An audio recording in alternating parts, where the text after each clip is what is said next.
stilne, le osterie, le taverne sono uno degli elementi caratteristici di questa realtà che è una piega e un'intersezione di mille culture, di mille suggestioni. Siamo ovviamente sull'Isonzo, su quella che per secoli è stata anche l'antica via patriarchina, quella che metteva insieme il mondo romanzo con il mondo slavo, il mondo germanico.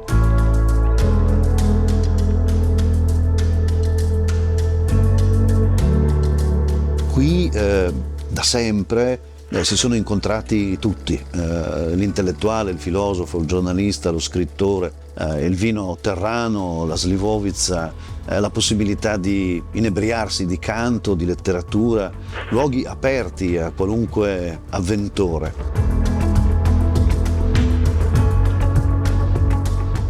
È curioso che adesso, nella follia complessiva che ci circonda, con l'innalzamento di nuovo di muri, di confini, di fili spinati, con il trattato di Schengen che viene ignorato, queste realtà restino e diventino ancora quei luoghi di resistenza che pare siano positivi rispetto a come il mondo sta andando e riescono a riconoscersi parte di una koiné, si potrebbe dire, cioè di un tessuto connettivo, culturale, comune, molto, molto forte e capace di resistenze.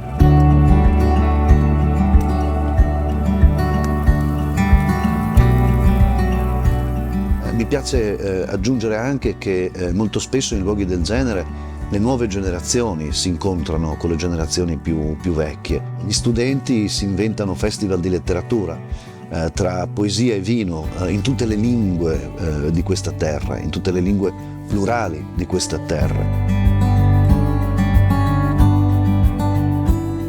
È la via dell'Isonzo che da secoli, da millenni anzi, continua ad innervare l'Europa e ad essere, e di questo sono molto convinto, proprio il ponte, l'interfaccia tra l'Oriente più lontano, i Balcani, l'area caucasica, l'Alto Adriatico, quindi la cultura del Mediterraneo, e la meraviglia del loro incontro e della capacità di inventarsi mondi proprio più attraverso gli abbracci che i respingimenti.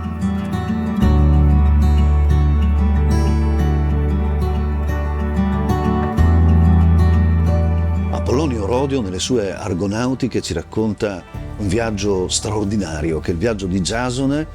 che va alla ricerca del mitico vello d'oro, cercando di rappresentare forse quel destino dell'Occidente di essere rapace, rapinatore dei sogni dell'Oriente. Giasone passa di qua, tornando dall'arco del Mar Nero settentrionale, imbocca la strada del Danubio e passa in territori dove mai si è vista una vela nera né una nave.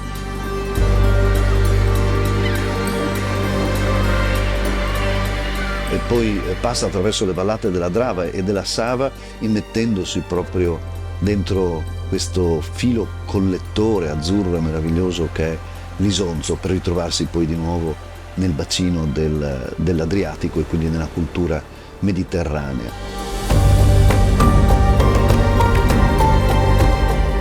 A distanza di così tanti anni è tragico ed è curioso pensare che quelle ombre di un'umanità minore attraversano la stessa strada, compiono gli stessi tragitti. Sto parlando ovviamente della rotta balcanica, della via balcanica.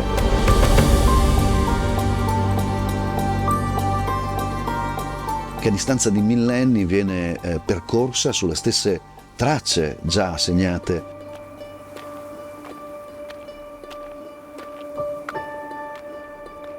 un'umanità desolata, macinata dalla storia, dalla sua crudezza e dalla sua ferocia. E lo chiamano il gioco, lo chiamano the game, perché sono quasi dei birilli. Approdano a Trieste, finiscono nei silos di Trieste, dove la storia si dimentica di loro e tornano ad essere delle ombre.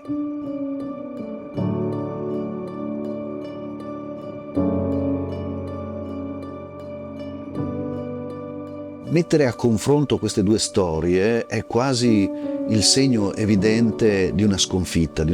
molto forte. Da una parte, nella narrazione greca, la consapevolezza che l'avidità del mondo occidentale alla fine sarà condannata a pagare un prezzo molto alto, voluto proprio dal simbolo stesso di questa balcanitudine che spesso ritorna nei canti e nelle storie, rappresentato da Medea, la maga, la donna che incarna dentro di sé l'anima stessa del mondo balcanico e del mondo orientale, e questa parte di mondo occidentale che invece è immiserito sulla logica del mercato e la logica dell'interesse.